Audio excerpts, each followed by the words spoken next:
I'm Jeannie Eylar. I'm the Chief Nursing Officer at Pullman Regional Hospital. We've been using simulation for over 15 years. In anything that small hospitals do that are high risk and low volume, so we just don't see them very often. And there's specific diagnoses in all of our different areas that happen, and we know that we need to be ready to respond to that as quickly and effectively as possible, but we don't have the actual events happen to practice it. So simulation gives you that safe place to practice it, learn how we need to do better on all of those high-risk, low-volume kinds of patient care emergencies that happen in every hospital, big or small. I got our first simulation mannequin with a grant, and we shared it with another hospital and tried to train our staff to run the simulation in the mannequin, and that worked pretty well for a while, but it's really hard to maintain that competence and the quality and the technology all up to date.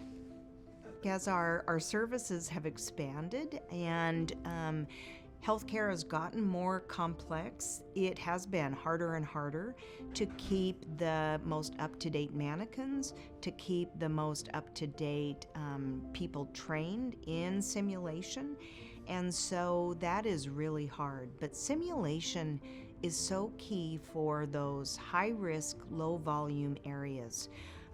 We do a lot of OB, but we don't always have those OB complications that require nurses and physicians to be able to respond like it's something they do every day.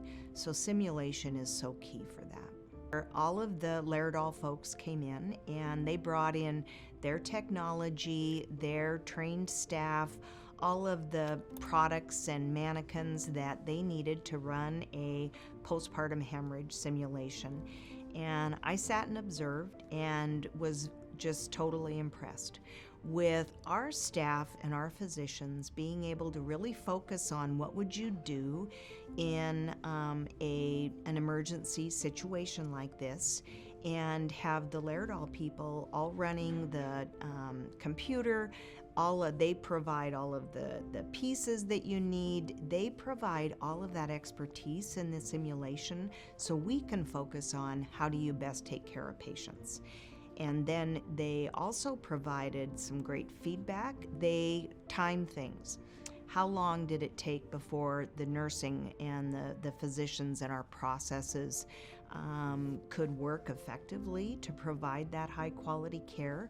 So then we can see where are we doing well and celebrate that.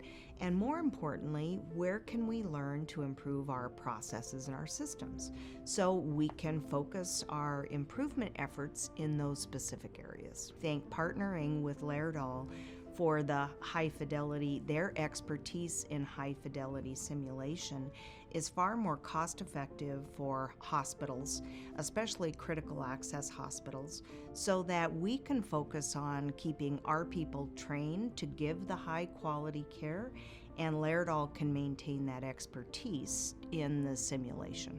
Access to high fidelity simulation will help all of us save lives.